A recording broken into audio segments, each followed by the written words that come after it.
ঘুমের মধ্যে যে বোবা জিন ধরে এইটা কি সত্যি কিনা এবং এ থেকে বাঁচার উপায় কি? ঠিকই খুবই গুরুত্বপূর্ণ একটা বিষয়।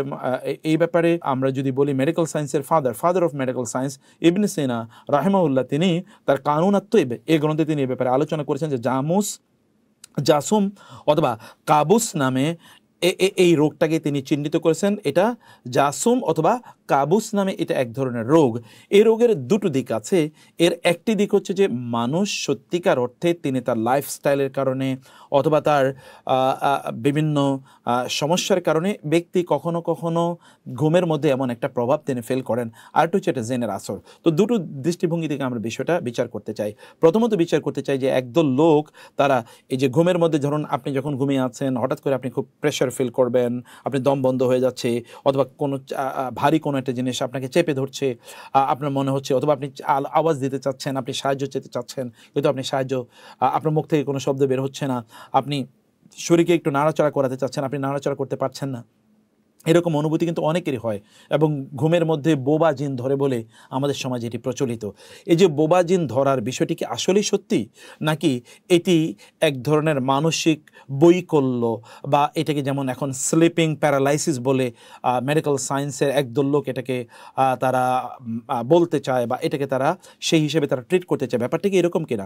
ইবনে সিনা রাহিমাহুল্লাহ তিনি তার কানুন আত-তয়্যিবে এই বিষয়টি লম্বা তিনি আলোচনা করেছেন এবং তিনি বলেছেন এটা দুটো দিক হতে পারে। একটা দিক হচ্ছে যে মানুষ তার লাইফস্টাইল বা তার কাজকর্মের কারণে, অথবা দিনের বেলা তিনি যেভাবে চলেছেন, অথবা তার শরীরকে তিনি যেভাবে তৈরি করেছেন, তার উপর ভিত্তি করে কিছু কিছু লোক এরকম প্রবলেমে তারা রাতে তারা মানে যেতে পারে। এবং সেক্ষেত্রে অনেকগুলো রিজন এখানে আপনার মুখ্য ভূমিকা পালন করতে পারে। যেমন ধরুন সেখানে আপনি কি খেয়েছেন, আপনি কিভাবে ঘুমিয়েছেন, আপনার হতে পারে নাকের যেখান দিয়ে আপনি নিঃশ্বাস প্রশ্বাস গ্রহণ করছেন সেখানে হয়তো বা ধরুন বাষ্প জমে যাচ্ছে, অথবা সেখানে ধরুন ওই চ্যানেলটা নিঃশ্বাস গ্রহণের বা নিঃশ্বাস ফেলার যেই চ্যানেলগুলো হয়তো বা কোনোভাবে সেখানে কনস্ট্রিক্টেড হয়ে গিয়েছে, সেখানে কোনো ময়লা জমে আছে, এমন কোনো কারণে, বা আপনি অক্সিজেন যথাযথভাবে গ্রহণ করতে পারছেন না, এরকম কোনো কারণে লোকজনের সেখানে সমস্যা তৈরি হতে পারে। এই ইস্যুতে তারা বলছেন যে এখানে কাঁপুনি, অথবা ধরুন এখানে খিঁচুনি, যেটাকে আমরা মৃগী রোগের কিছু আলামতের কথা বলি, এমন কিছু হতে পারে। অথবা এখানে লোকজনের ধরুন তাদের যে নিউরোলজিক্যাল অথবা তাদের ব্রেন জনিত কোনো সমস্যার কারণে এটাও হতে পারে। অথবা কোনো ম্যানিয়া মানে হচ্ছে ধরুন কোনো তিনি ভয় পেয়েছেন ইত্যকারের কারণে কিছু একটা রাতে এমন অভিজ্ঞতা হতে পারে, এটা সত্য। এবং এই জাতীয় বিষয়ে ইবনে সিনা রাহিমাহুল্লাহ তিনি এটা আলোচনায় বলেছেন যদি কারো যদি এমন মনে হয় তাহলে তিনি 3 ধরনের ট্রিটমেন্টে যেতে পারেন। তিনি ধরুন একটা হচ্ছে রাসূল সাল্লাল্লাহু আলাইহি ওয়াসাল্লাম যেটা হিজামা এখন তো আমরা জানি শিঙ্গা লাগানো, এরকম কোনো চিকিৎসা তিনি গ্রহণ করতে পারেন। এর মাধ্যমে শরীর থেকে যে খারাপ রক্ত আছে এগুলো বের হয়ে যাবে ইনশাআল্লাহ।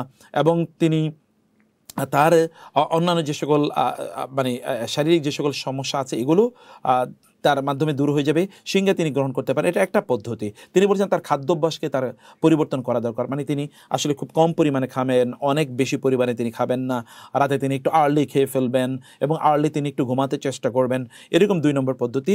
এবং 3 নম্বর তিনি বলেছেন যে যেখানে তিনি ঘুমাবেন এখানে যেন যথেষ্ট পরিমাণ অক্সিজেন যাওয়া আসা করে, এইভাবে তিনি তার ঘরটাকে সাজাবেন, এখানে যেন ময়লা আবর্জনা ইত্যাদি না থাকে, এরকম একটা বিষয় ইবনে সিনা রাহিমাহুল্লাহ তিনি আলোচনা করেছেন। অতএব আমরা বলবো যে মেডিকেল সায়েন্সে যদি এটা বলা হয় যদি কারো এটা শারীরিক ইস্যু তাহলে তিনি এভাবে চেষ্টা করতে পারেন। কিন্তু এখানে আরেকটি বিষয় আমরা যেটা দেখতে পাই যে একদল ভয়াবহ সেকুলার লোক তারা জিনের মাধ্যমে যেটা ঘটতে পারে বা জিন যে ডিস্টার্ব মানুষকে করতে পারে এটাকে তারা অস্বীকার করে।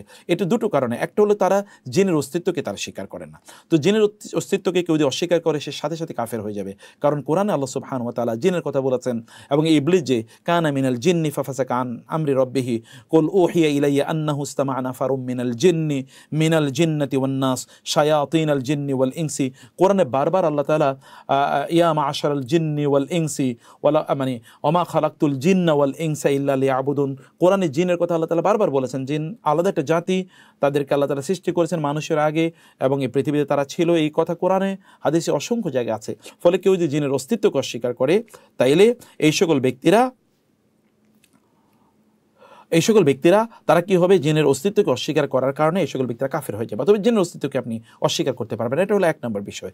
2 নম্বর বিষয় হলো যে তারা এটা কেন করে, কারণ তারা ধর্মের বিরোধিতা তাদেরকে করতে হবে, ইসলামের বিরোধিতা করতে হবে, এই কারণে তারা বলে, অথবা তারা সব কিছুকে বিজ্ঞানের আলোকে তারা যাচাই করতে চায়, অথবা এটাও একটা বাতুল প্রবণতা, জিনদের মাধ্যমে সমস্যা হতেই পারে এবং জিনরা মানুষকে ডিস্টার্ব করে, কারণ জিনরা মানুষকে ডিস্টার্ব করবে এই শপথ তো জিনদের নেতা অর্থাৎ শয়তান এই কথা বা ইবলিস এই কথা আল্লাহ সুবহানাহু ওয়া তাআলার কাছে সেই তখনই তার প্রতিজ্ঞা বা তার সেই প্রতিজ্ঞার কথা আল্লাহ সুবহানাহু ওয়া তাআলাকে সে ঘোষণা করেছে। ফলে এই জটিলতা জিনের মাধ্যমে এটা ঘটতে পারে, এটা আমরা বুঝতে পেরেছি। আমরা সে কারণে বলবো যে এটাকে অস্বীকার করার কোনো জো নাই, বরং এমন ঘটতে পারে। এখন যদি কোনো একজন ব্যক্তি, তিনি তো আমরা বললাম প্রথম চিকিৎসাটা তিনি গ্রহণ করতে পারেন, এবং 2 নম্বর যেটা আমরা তাকে বলবো যে এরপর জিন আমাদেরকে চেপে ধরতে পারে, দম বন্ধ হয়ে যেতে পারে, আপনি ধরুন অনেক চাপা কোনো কিছু আপনি অনুভব করতে পারেন, সেক্ষেত্রে আপনি দ্রুত যে কাজগুলো করবেন, মানে আগে আপনাকে প্রিকশনারি কিছু কাজ করা দরকার। প্রিকশনারি 1 নম্বর কাজ যেটি আপনি করবেন তা হলো যে আপনি পবিত্র বিছানায় পবিত্র হয়ে আপনি ঘুমাবেন এবং ঘুমানোর আগে যে আজকারগুলো রয়েছে সেই আজকারগুলো পড়বেন, বিশেষ করে আয়াতুল কুরসি পড়বেন, সূরাতুল ফালাক, সূরাতুন নাস এবং সূরাতুল ইখলাস আপনি পড়বেন, এগুলো আগের কথা আমরা বলছি। এবং ঘুমানোর আগে আল্লাহুম্মা বিইসমিকা আমুতু ওয়া আহইয়া বিইসমিকা রব্বি ওয়াদা'তু যামবি ওয়া বিকা আরফাউহু ফাইন আমসাকতাহা ফারহামহা ওয়া ইন আরসালতাহা ফাহফাজহা বিমা তাহফাজু বিহি ইবাদাকাস সালিহিন, এই দোয়াগুলো আপনি পড়বেন। সুবহানাল্লাহ, আলহামদুলিল্লাহ, আল্লাহু আকবার, এগুলো পড়বেন। আয়াতুল কুরসি পড়বেন এবং সূরাতুল বাকারার শেষের 2টো আয়াত পড়বেন। আপনি জানেন রাসূল সাল্লাল্লাহু আলাইহি ওয়াসাল্লাম বলেছেন, কেউ যদি আয়াতুল কুরসি পড়ে তাহলে আল্লাহ সুবহানাহু ওয়া তাআলার পক্ষ থেকে তার জন্য একজন হাফিজুন লাম ইয়াজাল আলাইহি হাফিজুন, আল্লাহর পক্ষ থেকে একজন নিরাপত্তা প্রহরী তাকে সারা রাত জুড়ে তাকে পাহারা দিয়ে থাকে এবং শয়তান তার নিকটবর্তী হতে পারে না। এটা হাদিসের কথা, সহিহ হাদিসের কথা।